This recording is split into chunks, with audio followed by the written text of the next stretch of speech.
आपण शब्दांच्या जाती हे प्रकरण पाहत असताना विकारी शब्द आणि अविकारी असे शब्दांच्या जातीचे 2 भाग पाडले आणि त्यातील विकारी शब्दांमधला आपण चौथा भाग पाहणार आहोत आज, तो आहे क्रियापद.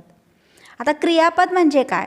तर क्रियापद म्हणजे क्रिया ज्याच्यातून आपल्याला दिसून येते, वाक्याचा अर्थ पूर्ण करणारा आणि क्रिया दर्शवणारा क्रियावाचक शब्दाला क्रियापद असं म्हटलं जातं. कारण ते वाक्याचा एकतर अर्थ पूर्ण करतो आणि क्रिया दर्शवितं. आता जरी उदाहरणात आपण घेतलं, मी जाते, ह्याच्यातून काय पूर्ण क्रिया जाते, म्हणजे जाण्याची क्रिया आपल्याला कळतं. फक्त मी म्हटलं किंवा फळे, आंबा, पेरू, चिक्कू, संत्री एवढे शब्द घेतले तर त्यातून वाक्य निर्माण होईल, पण अर्धवटच होईल, ज्याच्यातून आपल्याला कुठल्याही प्रकारचा अर्थ लक्षात येत नाही. म्हणजे आपण उदाहरणात घेऊया, क्रियापद म्हणजे आपल्याला लगेच समजेल. आंबा, फणस, चिक्कू ही फळे. ही फळे काय, आता पुढे एखादं कोणतीही क्रिया जर घेतली म्हणजे फळे घेऊ, खाऊ, विकू, ही काय आहे, सर्व ही क्रियापद आहेत. कारण ह्यातून आपल्याला एका क्रियेचा बोध होतो. तसंच ह्या वाक्याला देखील अर्थ पूर्ण होतो. म्हणजे आंबा, फणस, चिक्कू ही फळे घेऊ, आंबा, फणस, चिक्कू ही फळे खाऊ, आंबा, फणस, चिक्कू ही फळे विकू. हे ते क्रियेचा बोध होऊन ह्या शब्दांना एक अर्थ प्राप्त होतो, म्हणजेच ते आहे क्रियापद. कोणतं क्रियापद? हे क्रियावाचक शब्द आहे, त्यांना काय म्हणायचं आहे, क्रियापद. म्हणजे क्रियापदाची साधी सोपी आपल्याला व्याख्या काय करता येईल, जे वाक्याचा अर्थ पूर्ण करतं आणि क्रिया दर्शवितो अशा शब्दाला क्रियापद असं म्हणतात. आता क्रियापदाचा आपण अभ्यास करत असताना त्याचा धातू देखील बघतो. आता धातू म्हणजे काय? धातू म्हणजे मूळ शब्द. धातू म्हणजे मूळ शब्द. म्हणजे आता घेऊ, घे, घेऊचा काय येणार, घे, खाऊचा काय येणार, खा, विकूचा काय येणार, विक. म्हणजे हे काय आहेत, मूळ धातू आहेत. म्हणजे किंवा धाव, आता हा धाव हा मूळ धातू आहे. ह्याला कुठल्याही प्रकारचा प्रत्यय नसतो, कुठल्याही प्रकारचा त्याला उपसर्ग वगैरे काही लागलेला नसतो. ह्याला असा मूळ क्रिया दाखवणारा शब्द म्हणजेच काय आहे, धातू. आता ह्या एका शब्दातून देखील धाव अर्थपूर्ण होतो. खा एक शब्द बास आहे, जा, त्याच्यातून क्रिया आपल्याला समजत्याने अर्थही पूर्ण आपल्याला कळतो, म्हणून ते धातू. आता धातू साधित किंवा कृदंत म्हणजे काय? धातू साधित किंवा कृदंत म्हणजे ज्याला प्रत्यय लागलेला आहे. आता धाव, धावून, आपल्याला जर असं घेतलं, धावणारा, धावताना, म्हणजे धावणारा किंवा धावताना हे काय आहे, त्यांना पुढे लागलेले प्रत्यय आहेत. पण त्यातून आपल्याला क्रिया पूर्ण समजत नाही, अंशतः पूर्ण झालेलाचा भास होतो, त्याला आपण धातू साधित असं म्हणतो. आणि ते आहे असणारा शब्द म्हणजे धावणारा मुलगा, असं जर घेतलं किंवा मुलगा धावणारा असं जर असेल, त्याला शब्दाचे कुठल्या तरी शब्दाची क्रियापदाची पूर्णता गरज लागते, अशाला धातू साधित असं म्हणतात. पण क्रियापद काय असतं? क्रियापद हे पूर्णतः क्रिया दर्शविते, पूर्ण क्रिया करते. म्हणजे धावला, धावतो, मुलगा धावला, मुलगा धावतो, इथे पूर्ण क्रिया समजते, अर्थही आपल्याला पूर्णतः समजून जातो. पण धातू साधितमध्ये होतं का, मुलगा धावणारा, काय पुढे पडला, बसला, काही समजत नाही, अंशतः आपल्याला कुठलाही अर्थ लावता येत नाही, ते म्हणजे धातू साधित. आणि क्रियापद म्हणजे तिथे क्रिया पूर्ण झालीच असते, तेच म्हणजे क्रियापद, आणि अर्थ पूर्ण वाक्याचा करतो ते म्हणजे क्रियापद. मग आता क्रियापदाचे प्रकार कोणकोणते? तर क्रियापदाचे प्रकार आहेत संयुक्त व सहाय्यक क्रियापद, प्रयोजक व शक्य क्रियापद, अनियमित किंवा गौण क्रियापद, भावकृतक क्रियापद, सकर्मक क्रियापद, अकर्मक क्रियापद आणि द्विकर्मक क्रियापद. आपण क्रियापदाच्या प्रकारामध्ये सकर्मक क्रियापद किंवा अकर्मक क्रियापद व अकर्मक क्रियापद हे प्रकारांचा अभ्यास करू. आता सकर्मक क्रियापद म्हणजे काय? ज्या क्रियापदामध्ये ज्या वाक्यामध्ये कर्म आहे. उदाहरणार्थ आपण घेऊ. उदाहरणार्थ रामाने रावणाला मारले. बघा, रामाची क्रिया कोणावर घडलेली आहे? तर रावणावरती घडलेली आहे. म्हणजे हे कर्म आहे, हा कर्ता आहे, आणि हे मारले म्हणजे क्रिया आहे. ही क्रिया, मारलेलीची क्रिया कोणावरती घडली? रावणावरती घडली. आणि ती कुणी केली? तर रामाने केली. म्हणजे इथे कर्ता आणि कर्म, म्हणजेच कर्माचा जिथे क्रियापदाचं सहकार्य आहे ते सकर्मक. ज्या वाक्यामध्ये कर्म आहे ते आहे सकर्मक. सकर्मक क्रियापद. जे कर्मासहित क्रियापद आहे ते सकर्मक क्रियापद. आणि अकर्मक क्रियापद म्हणजे काय? अकर्मक क्रियापद म्हणजे जेथे कर्म नाही. उदाहरणार्थ हेच घेऊया. राम बसला. इथे फक्त इथे राम इथे कर्ता आहे. बसला इथं क्रिया, इथे कर्म नाही. इथे फक्त कर्ताच असतो. जिथे कर्माचा कुठल्याही प्रकारचा संबंधच येत नाही, वाक्य पूर्ण झालेला असतो, अर्थ पूर्ण झालेला असतो, ते म्हणजे अकर्मक क्रियापद. जिथे क्रियापदाला कर्माची आवश्यकता नाही, म्हणजेच कर्मही नाही, ते अकर्मक क्रियापद. आणि जिथे कर्म आहे ते सकर्मक क्रियापद. आता ह्याच्यासारखंच दुसरा प्रकार कोणता आहे? तिसरा प्रकार म्हणजे द्विकर्म. ज्या वाक्यामध्ये दोन कर्म आहेत. उदाहरणार्थ आपण घेऊया की आईने बाबांना डबा दिला. आईने बाबांना डबा दिला. आता इथे दोन कर्म कोणती कोणती आहेत? एक तर आई ही स्वतः कर्ता आहे. बाबांना म्हणजे तिची क्रिया कुणाकुणावर घडते? एक तर तिने बाबांना काय दिलेला आहे? तर डबा दिलेला आहे. म्हणजे ही दोन आहेत ते कर्म आहेत. आणि दिला देण्याची ही क्रिया आहे. इथे हे दोन बाबा आणि डबा हे दोन कर्म आहेत. इथे द्विकर्म म्हणून हे द्विकर्म आहे. याच्यामध्ये दोन आहेत की जे निश्चित असतं आणि एक अनिश्चित असतं. म्हणजे आता डबा ही वस्तू आहे. जिथे वस्तू असेल त्याला आपण प्रत्यक्ष कर्म असं म्हणतो. आणि अप्रत्यक्ष कर्म कुठलं? बाबा. म्हणजे व्यक्तिशः असतं ते अप्रत्यक्ष, आणि जे वस्तुशः असतं ते प्रत्यक्ष कर्म असतं. असे प्रत्यक्ष आणि अप्रत्यक्ष कर्म ज्या वाक्यांमध्ये आहे ते आहे द्विकर्म क्रियापद. द्विकर्म क्रियापद.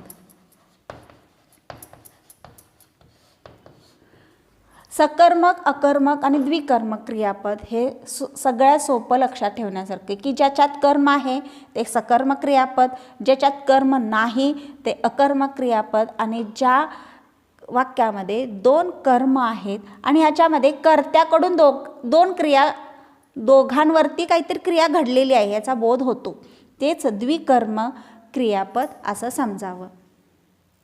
त्यानंतर क्रियापदाचा चौथा प्रकार आपण बघू, संयुक्त व सहाय्यक क्रियापद. आता संयुक्त ह्या शब्दाचा अर्थ आहे की जिथे दोघं असणारच आहेत.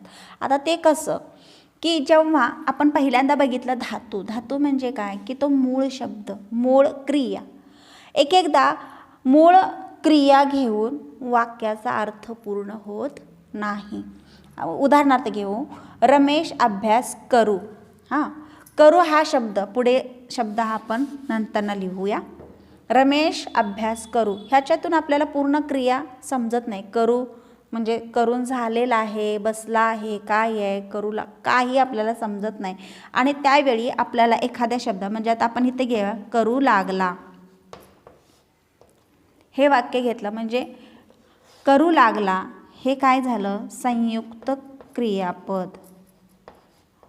जेव्हा धातू साधित आणि एखादा शब्द पूर्ण क्रियापदाचा क्रिया दर्शविणारा शब्द ह्यांचा संयोग होतो त्यालाच संयुक्त क्रियापद असं म्हटलं जातं.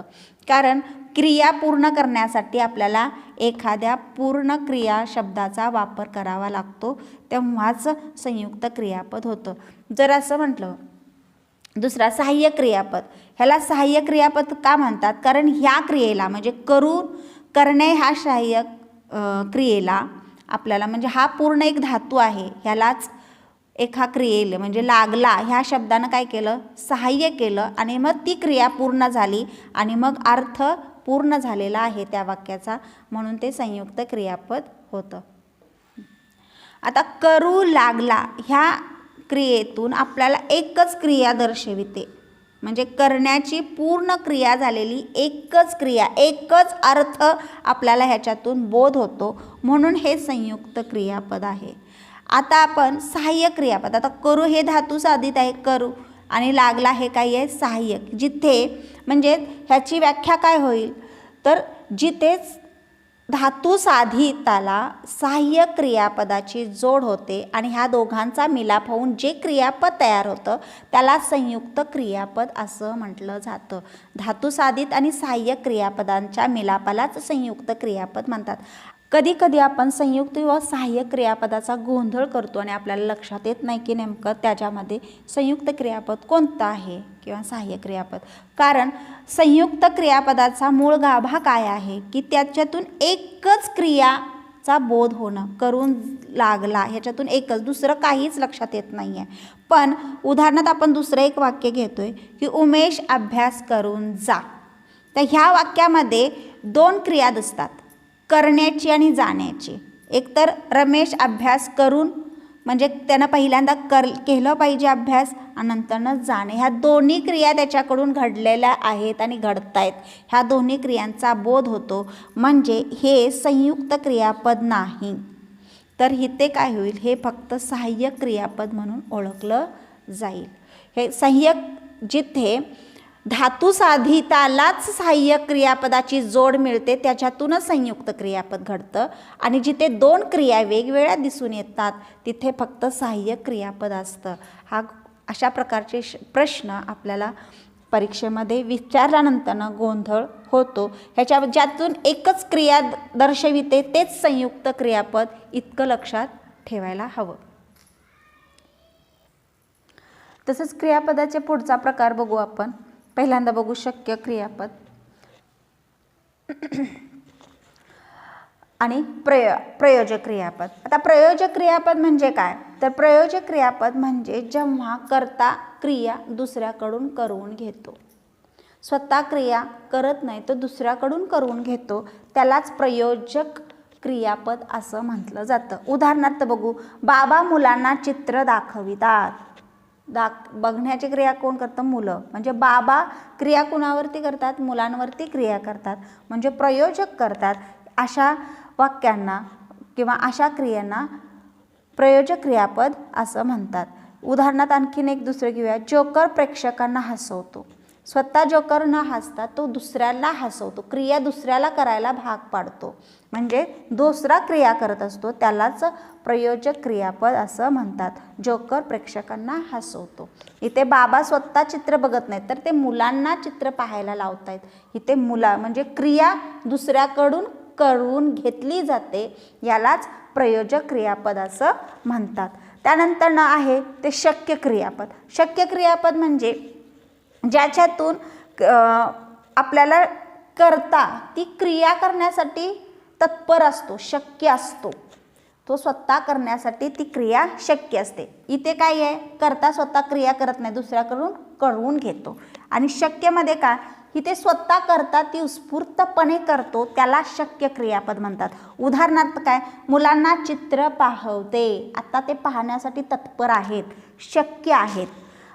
जोकरला पाहून प्रेक्षकांना आपसुक हसवते, त्याला बघितले की आपसुकच त्यांना हसायलाच होतं, ती क्रिया करण्यासाठी ते शक्य होतात, तत्पर होतात, म्हणून हे शक्य क्रियापद आहे. म्हणजे प्रयोजक आणि शक्य क्रियापदामधला हाच फरक आहे. प्रयोजक स्वतः क्रिया करत नाही, दुसऱ्याकडून करून घेतो, आणि शक्यमध्ये करता स्वतः क्रिया करत असतो. अशा प्रकारे शक्य क्रियापद आणि प्रयोजक क्रियापद हे देखील क्रियापदाचे प्रकार आहेत. आपण अनियमित किंवा गौण क्रियापद बघतो आहोत. आता नाही, नलगे, आहे, पाहिजे ह्या शब्दातून एकतर धातू आपल्याला निश्चित सांगता येत नाही, ह्यालाच काय म्हटलं जातं, अनियमित. आता आपण आधी याच्या बघितलं होतं. आता हसवते म्हणजे हसणे, हस हा धातू आहे.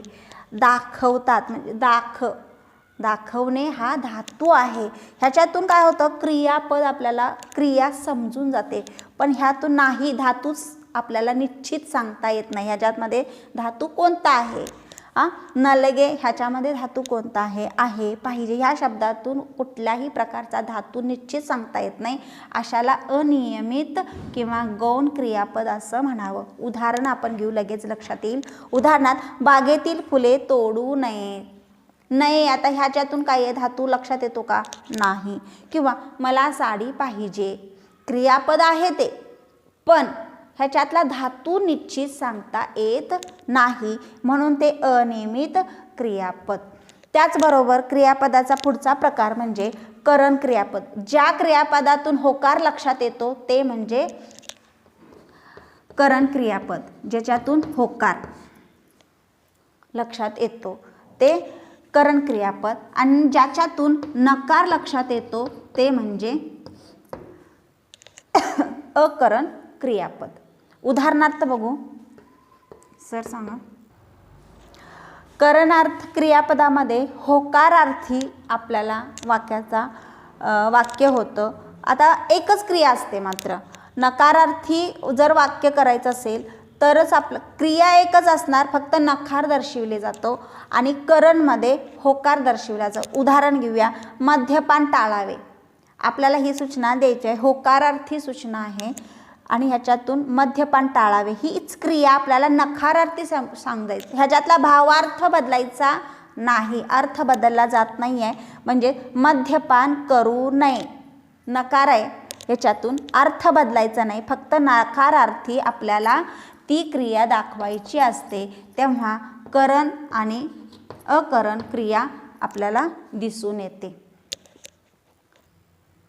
तसंच शेवटचा क्रियापदाचा प्रकार म्हणजे भावकृतक क्रियापद. भावकृतक म्हणजे एकतर त्या वाक्यातला कर्ता आपल्याला समजत नाही, कर्ता असतो पण तो क्रियापदात पूर्णतः सामावलेला असतो, त्याला भावकृतक क्रियापद असं म्हटलं जातं.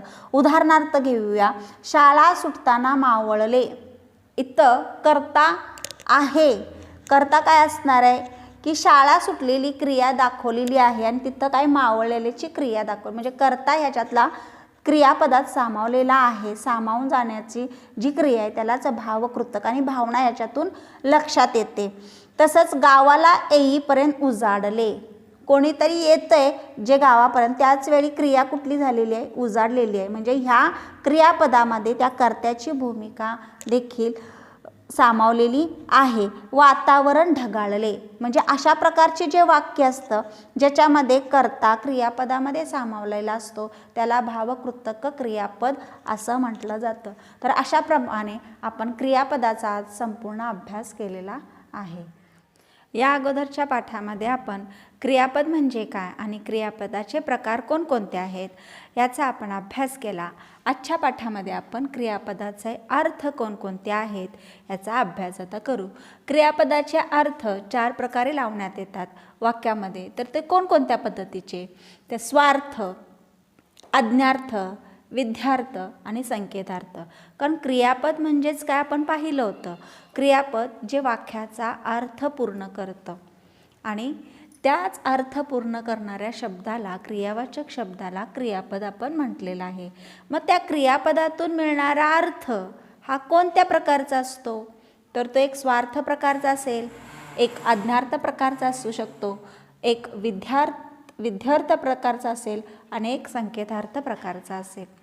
आता तो आपण वाक्यामध्ये कसा ओळखायचा आहे, आपण एक एक मुद्दा घेऊन त्याचा अभ्यास करूया.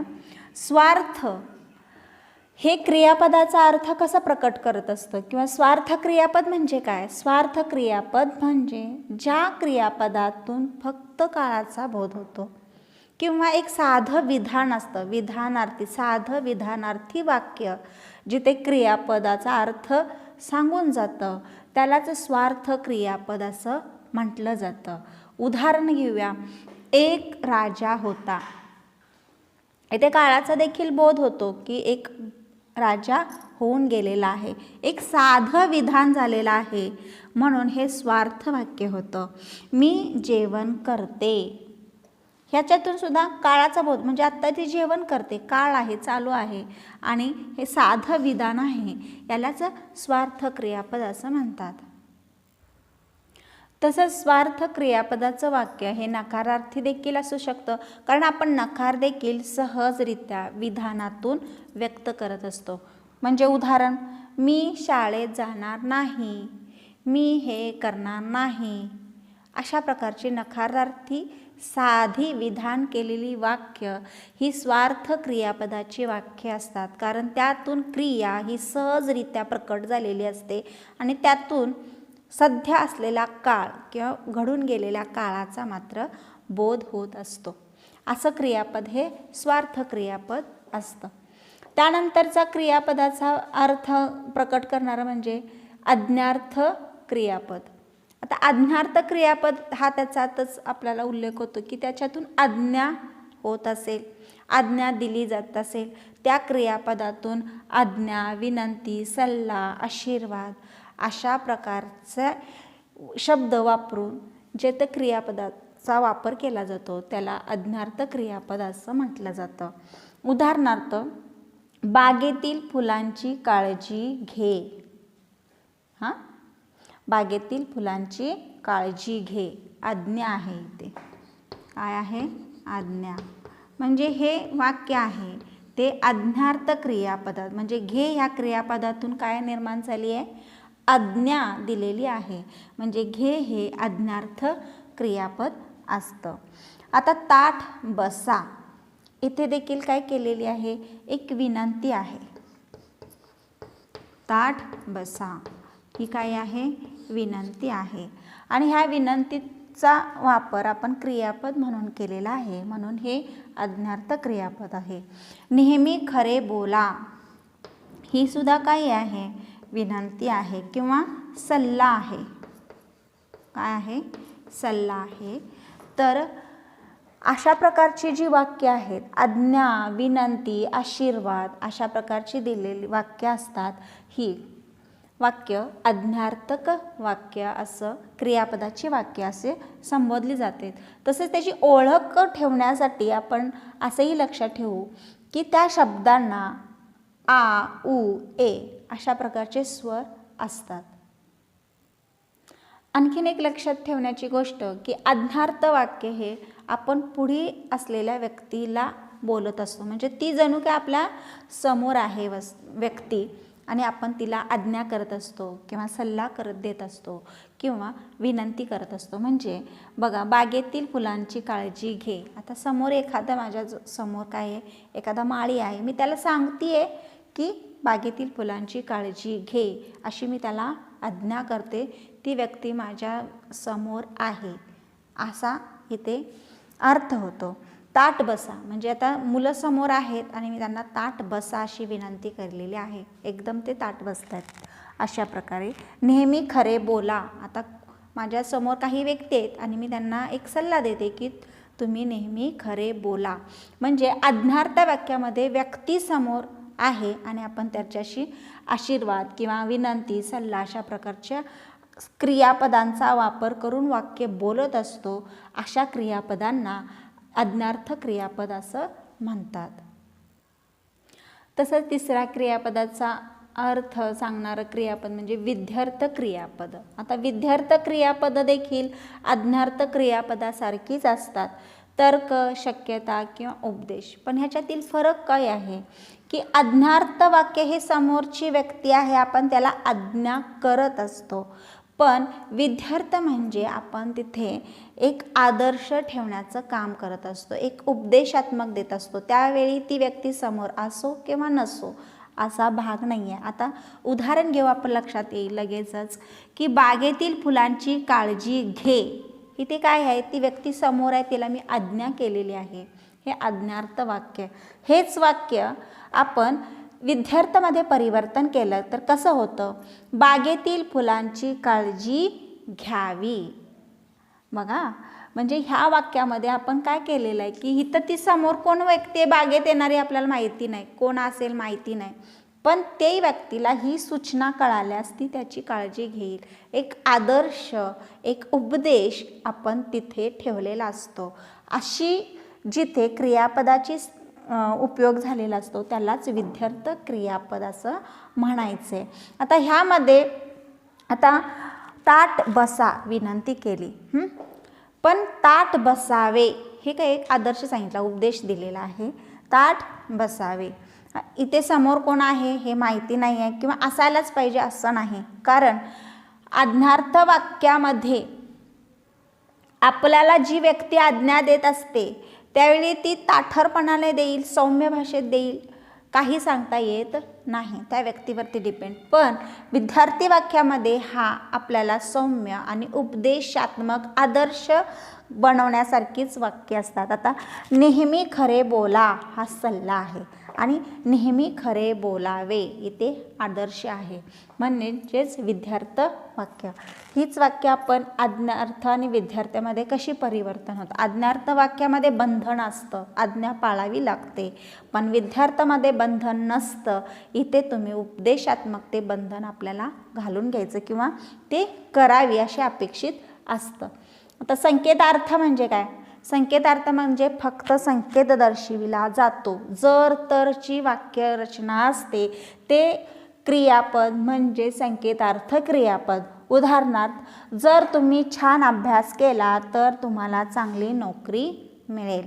जर तर अशा शब्दांचा वापर केल्यास, क्रियापदांचा वापर केल्यास ते संकेतार्थ क्रिया. आपण व्यायाम केल्यास आरोग्य सुधारेल.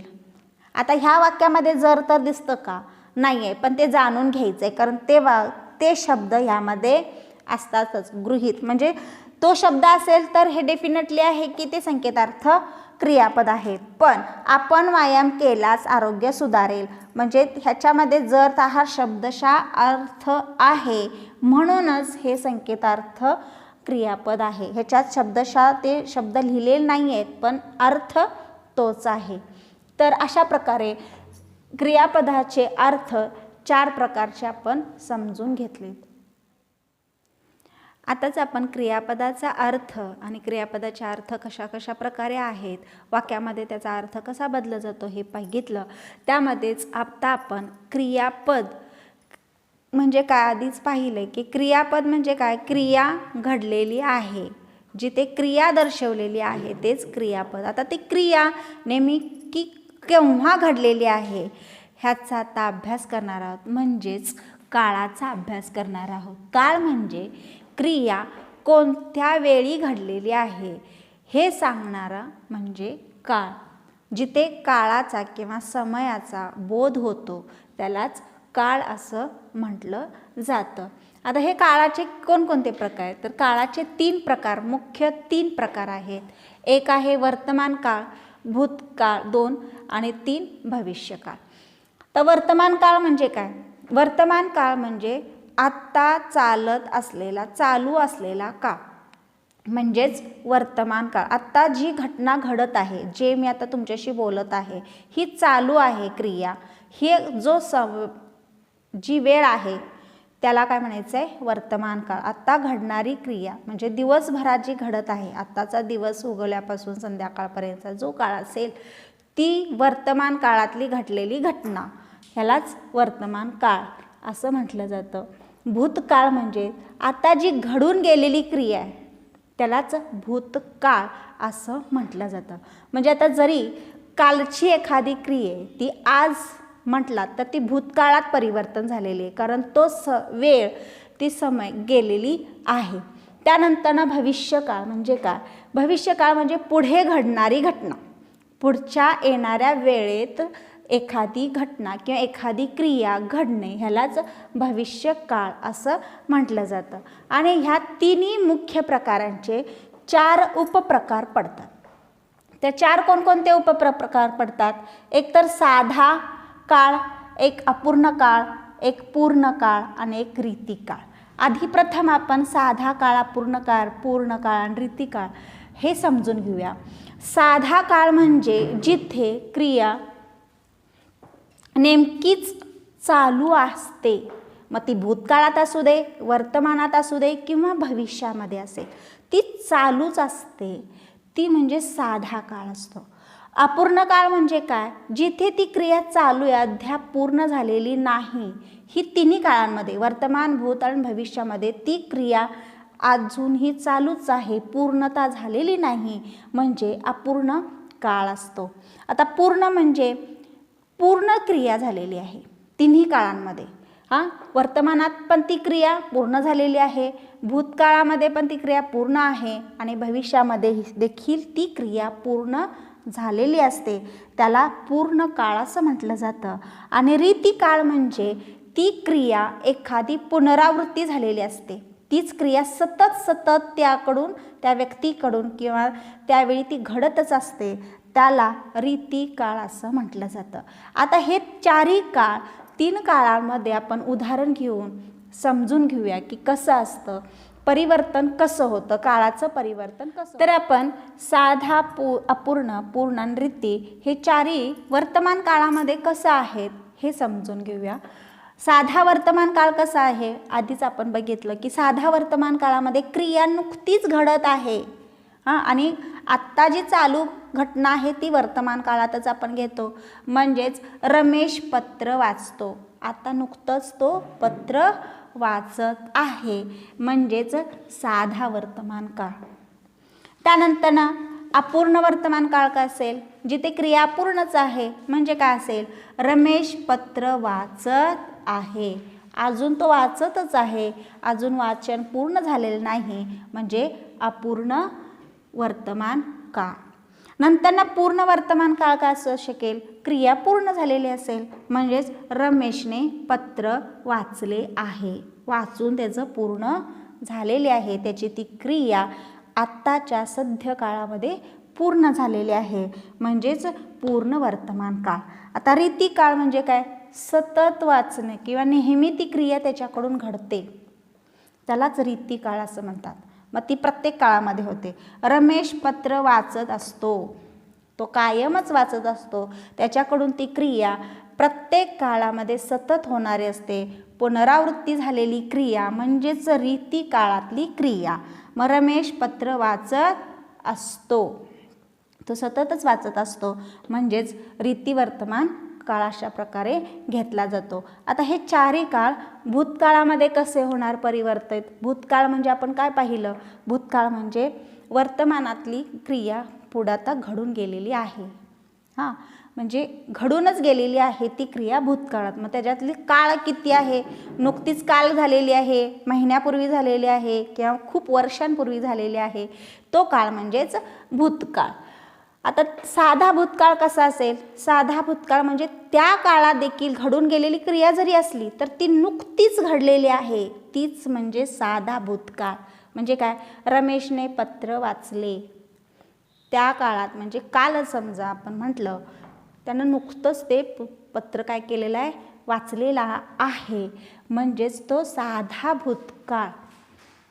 रमेश पत्र वाचत होता, बघा भूतकाळातलीच क्रिया आहे पण ती अपूर्ण क्रिया आहे, कारण क्रिया वाचण्याची अजूनही त्या काळात देखील आहे, म्हणून रमेश पत्र वाचत होता. त्यानंतर अपूर्णमध्ये काय येईल? पूर्णमध्ये काय येईल? क्रिया त्या काळात देखील पूर्ण झालेली आहे, रमेशने पत्र वाचले होते, वाचून त्याचं पूर्ण झालेलं होतं. रमेश पत्र वाचत असे, रीती म्हणजे आपण सतत होणारी क्रिया असं आहे, तर रमेश पत्र वाचत असे, त्या काळात देखील म्हणजे भूतकाळात देखील रमेश पत्र काय करत असेल? सतत वाचत असे. अशी जी क्रिया आहे ते भूतकाळात, म्हणजे वर्तमान काळ आणि भूतकाळामधले जे 4ही प्रकार आहेत ह्याच्यामध्ये काळ, होऊन गेलेला काळ म्हणजे भूतकाळ आणि चालू काळ म्हणजेच वर्तमान काळ. तसेच आता भविष्यकाळ म्हणजे काय बघितलं? भविष्यकाळ म्हणजे पुढे घडणारी क्रिया किंवा पुढे येणारा वेळ म्हणजेच भविष्यकाळ. आता त्याच्यामध्ये साधा भविष्यकाळ का असेल? साधा म्हणजे काय? नुकताच होत असलेली क्रिया. आता तशीच रमेश पत्र वाचेल, पुढे उद्याला तो नुकताच वाचेल अशी क्रिया दाखवणारी म्हणजेच रमेश पत्र वाचेल. आता अपूर्णमध्ये काय? रमेश पत्र वाचत असेल, उद्याला आपण म्हणतो उद्याला तो ह्या वेळी असं पत्र वाचत असेल. ते पत्र अजून त्याचं पूर्ण वाचून झालेलं नाही म्हणजेच रमेश पत्र वाचत असेल असा आपण अंदाज धरतो. रमेशने पत्र वाचले असेल. आता इथे मात्र क्रिया पूर्ण झालेली आहे म्हणजे पूर्ण भविष्यकाळ. रमेशने पत्र वाचले असेल, आता त्याचं वाचून झालेलं असेल. रमेश पत्र वाचत जाईल, इथे काय आहे? हे इथे क्रिया परत परत होते. रमेश पत्र वाचत जाईल, तो काय त्याच्याकडे येणारी जी पत्र आहेत ती सतत तो वाचतच जाईल, ही क्रिया त्याच्याकडे सतत होणारी आहे म्हणून रमेश पत्र वाचत जाईल. अशा प्रकारे आपण क्रियापद काळात कशा प्रकारे परिवर्तित होतं आणि काळ काय आहे हे आपल्याला दाखवतं. आताच आपण हे काळाचे 3 मुख्य प्रकार आणि त्यांचे 4 उपप्रकार असे एकूण 12 काळ बघितलेत. आता ह्या 12 काळांचा जेव्हा प्रश्न विचारण्यात येतो तेव्हा नेमकं कोणतं वाक्य आहे हे आपल्याला पडदिशी लक्षात येत नाही जरी अभ्यास. मग हा अभ्यास करत असताना पण थोडीशी ट्रिक लक्षात घेतली तर ते आपल्याला लगेच समजतं. ती कशी आहे? तर आपण वर्तमान म्हणजे चालूच काळ आहे असं लक्षात घेतलेलं आहे. आपण जे ते रीती काळ आहे लक्षात घेतो म्हणजे ती क्रिया सतत चालू राहणारी क्रिया असते, पुनरावृत्तीत होणारी क्रिया असते. ती रीती काळात भूतकाळात म्हणजे वर्तमानात ही, भूतकाळात आणि भविष्यकाळात ही होत असते. आता हे वाक्य जेव्हा येतं रमेश पत्र वाचत असतो किंवा रमेश पत्र वाचत असे आणि भविष्यात रमेश पत्र वाचत जाईल. आता ह्यामधलं रीतीमधलं काळ ओळखण्याची ट्रिक काय असेल? इथे असतो, असे आणि जाईल असे 3 शब्द ज्या वाक्यांमध्ये आहे तो रीती काळ आहे. आता ह्यातला असतो म्हणजे ही चालू आहे क्रिया म्हणजे चालू काळातली आहे, असे ही भूतकाळातील क्रिया दर्शवते आणि जाईल ही भविष्य काळातली देते आणि सतत होणारी क्रिया आहे म्हणून ती क्रिया वर्तमान काळातली किंवा रीती काळातली आहे हे लक्षात येतं आपल्याला. पूर्ण काळातलं वाक्य कसं ओळखावं, तिन्ही काळातलं वाक्य कसं ओळखावं? एकतर ती क्रिया पूर्ण झालेली असणार आहे म्हणजे वाचले, वाचले बघा, वाचले भूतकाळात ही वर्तमानात वाचलेच आहे, भूतकाळात वाचलेच आहे आणि भविष्यात देखील वाचलेच आहे. ही तर क्रिया पूर्ण झालेली आहे. मात्र त्याच्या समोर आलेला शब्द हा काळ दर्शवतो. आता आहे हे म्हणजे वर्तमान काळ असणार आहे म्हणजे चालू वर्तमान काळ. होते हे ते देखील भूतकाळ दर्शविते म्हणजे पूर्ण भूतकाळ आहे आणि असेल इथे भविष्यकाळ दर्शवितो म्हणजे असेल हे पूर्ण भविष्यकाळातलं वाक्य. इथे क्रिया पूर्ण झालेली असते. वाचले तिन्हीकडे देखील क्रिया तुम्हाला एकसारखीच दिसते, पूर्णच आहे. फक्त समोर येणारा शब्द हा काळ दर्शवणारा आहे तो लक्षात घेतला की आपल्याला काळ लक्षात येतो म्हणजे पूर्णमध्ये पूर्ण क्रिया झालेली असते. आता अपूर्ण काळामध्ये काय आहे?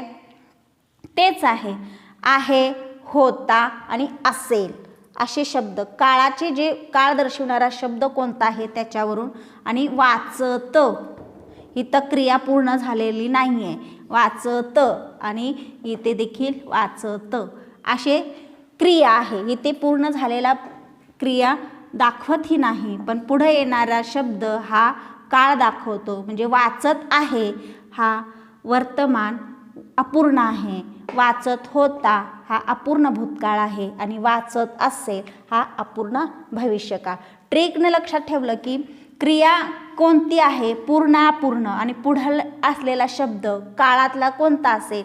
आहे म्हटलं की भूतकाळ, होता म्हटलं तर आहे म्हटलं तर वर्तमान, होता म्हटलं भूतकाळ आणि असेल म्हटलं तर भविष्यकाळ हे लक्षात घ्यावं. आता सगळ्यात जास्त म्हणजे साध्या वर्तमान काळातली वाक्य आपल्याला एक एकदा समान वाटतात. ती कशी? रमेश पत्र वाचतो, रमेश पत्र वाचेल, रमेश पत्र वाचेल. तर ह्या शब्दांमध्ये, ह्या वाक्यामध्ये एक तर क्रिया नुकतीच झालेली आहे आणि ह्याच्यामध्ये काळाचा देखील बोध होतो. वर्तमानात आहे, भूतकाळात आहे का भविष्यात आहे. आणि इथे क्रियापदाला कुठल्याही दुसऱ्या सहाय्यक क्रियापदाची गरज लागत नाही. जसं इथे क्रियापद आहे, क्रिया आहे, ह्या क्रियेला दुसऱ्याच क्रियेचा देखील वाक्य पूर्ण करण्यासाठी काय झालेला आहे? उपयोग झालेला आहे. पण साध्या तिन्ही देखील काळामध्ये कुठल्याही प्रकारचं सहाय्य नसतं. ती क्रिया तिथेच संपवलेली असते, नुकतीच असते. ते वाक्य म्हणजे साध्या काळातलं. म्हणजे रमेश पत्र वाचतो हे साध्या वर्तमानातलं काळातलं वाक्य आहे.